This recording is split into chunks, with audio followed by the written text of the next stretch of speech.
siswi UIN Salatiga, program studi psikologi Islam dengan NIM 43040250040. Di video kali ini, aku mau nge-review sebuah buku yang cukup menarik, yaitu buku Psikologi Islam karya dari Bapak Agus Hirmawan. Di sini kita akan bahas isi dari bab 1 sampai bab 6. Jadi, pernah nggak sih kalian itu merasa kita ini sebenarnya siapa? Apa cuma tubuh dan pikiran aja? Atau ada sesuatu yang lebih dalam dari itu?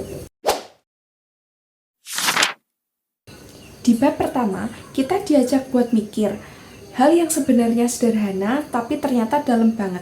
Apa sih manusia itu? Selama ini ada banyak banget definisi tentang manusia. Ada yang bilang manusia itu makhluk berpikir, makhluk sosial, bahkan makhluk ekonomi. Tapi dalam Islam, manusia itu lebih kompleks. Kita nggak cuma punya tubuh, tapi juga punya jiwa. Dan yang menarik, manusia itu punya dua peran besar, yaitu sebagai hamba Allah dan sebagai khalifah di bumi. Artinya, kita itu hidup nggak cuma buat diri sendiri aja, tapi juga punya tanggung jawab ke diri sendiri, ke orang lain, ke alam, dan tentu saja ke Tuhan. Selain itu, manusia juga punya dua potensi, yaitu potensi baik dan potensi buruk. Kalau hati, akal, dan indera kita gunakan dengan baik, pasti kita akan lebih condong ke kebaikan. Tapi, kalau nafsu yang mendominasi, kita bisa terjerumus ke dalam hal-hal yang negatif. Jadi intinya, di bab 1 ini, manusia adalah makhluk yang unik, kompleks, dan punya pilihan dalam hidupnya. Nah, masuk di bab kedua, kita mulai bahas apa itu psikologi Islam. Secara sederhana, psikologi Islam adalah ilmu yang mempelajari manusia, terutama jiwa dan perilakunya berdasarkan ajaran Islam, yaitu menurut Al-Quran dan hadis. Nah, bedanya dengan psikologi modern adalah kalau psikologi modern itu cuma berfokus pada hal-hal yang bisa dilihat saja, seperti perilaku. Sedangkan psikologi Islam itu juga membahas hal yang gak kelihatan, seperti jiwa, iman, dan spiritualitas. Dan yang menarik, psikologi Islam ini gak cuma bertujuan untuk memahami manusia, tapi juga membuat manusia menjadi lebih baik mentalnya, dan lebih dekat dengan Tuhan. Jadi, bukan cuma tahu, tapi juga berubah. Di bab ketiga ini, membahas tentang perbandingan antara psikologi barat dengan psikologi Islam. Psikologi barat dengan psikologi Islam itu sama-sama mempelajari tentang manusia, tapi ada beberapa perbedaan yang cukup mendasar yang membedakan keduanya. Psikologi barat biasanya memandang manusia dari 3 aspek, yaitu aspek fisik, mental, dan lingkungan. Sedangkan psikologi Islam itu menambahkan satu aspek penting, yaitu aspek spiritual. Jadi dalam Islam manusia itu punya 4 dimensi, yaitu fisik, psikis, sosial, dan spiritual. Nah, ini nih letak keunikannya.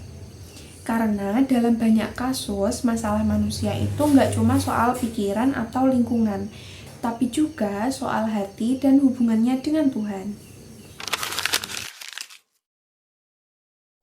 Selanjutnya, di bab keempat, itu membahas tentang bagaimana caranya memahami manusia menurut psikologi Islam. Menurut buku ini, ada beberapa metode utama yang digunakan untuk memahami manusia. Yang pertama, metode keyakinan, yaitu menjadikan wahyu sebagai sumber utama dalam kebenaran. Kedua, metode rasional, menggunakan akal untuk memahami, tapi tetap sadar bahwa akal itu punya batas. Yang ketiga, metode otoritas, yaitu belajar dari para ulama atau ahli yang sudah berpengalaman. Jadi, pendekatannya itu seimbang antara iman, akal, dan pengalaman. Dan ini adalah hal yang membuat psikologi Islam itu terasa lebih utuh. Selanjutnya, bab yang kelima. Nah, ini nih yang menurutku sangat relate dengan kehidupan sehari-hari. Dalam Islam, jiwa atau nafas itu punya beberapa tingkatan. Yang pertama, ada nafsu amarah, yaitu jiwa yang cenderung mengajak ke hal buruk. Yang kedua, nafsu lawamah, yaitu jiwa yang mulai sadar dan menyesal. Dan yang ketiga, nafsu mutmainnah, rodiyah, mardiyah, dan kamilah, yaitu jiwa yang tenang. Terus, relate-nya di mana sih? Nah, kita semua kan pasti pernah ada pada ketiga kondisi ini. Kadang kita tergoda, kadang kita nyesel, dan kadang kita tenang. Nah, itu semua normal ya. Yang penting adalah bagaimana cara kita mengelola jiwa kita supaya bisa naik ke level yang lebih baik. Terus caranya gimana? Caranya adalah dengan rajin beribadah, zikir, refleksi diri, dan menjaga hati. Karena dalam Islam, hati merupakan pusat dari perilaku manusia. Di bab yang terakhir kita bahas ini, kita akan belajar tentang kepribadian dan fitrah. Kepribadian dalam Islam bukan cuma soal sifat bawaan aja, tapi juga hasil dari kebiasaan dan lingkungan. Sedangkan fitrah adalah potensi dasar manusia yang cenderung kepada kebaikan. Artinya, setiap manusia itu lahir dalam keadaan baik. Tapi, seiring berjalannya waktu, lingkungan dan pilihan hidup juga bisa memengaruhi itu. Makanya, penting banget bagi kita untuk selalu bisa menjaga lingkungan, pergaulan, dan kebiasaan. Karena semua itu akan membentuk diri kita yang sebenarnya. Dari keenam bab ini, kita bisa ambil satu kesimpulan penting. Manusia itu bukan cuma makhluk fisik dan psikologis, tapi juga makhluk spiritual.